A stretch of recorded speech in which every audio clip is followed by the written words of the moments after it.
Hi everyone, today we'll learn how to take a screenshot from a video using VLC Media Player.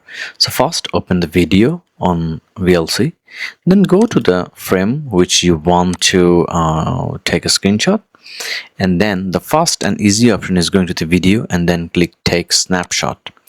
By default it will go to the pictures. You see, like it's here now.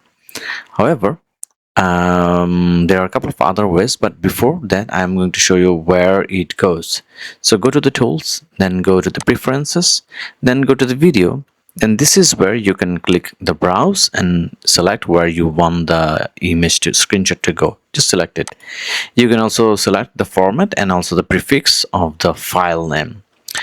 Okay, there's another easy option. You can right click and then go to the video and then click take snapshot. Is going to go to the same place, or you can press these two buttons and it will take a screenshot of the VLC.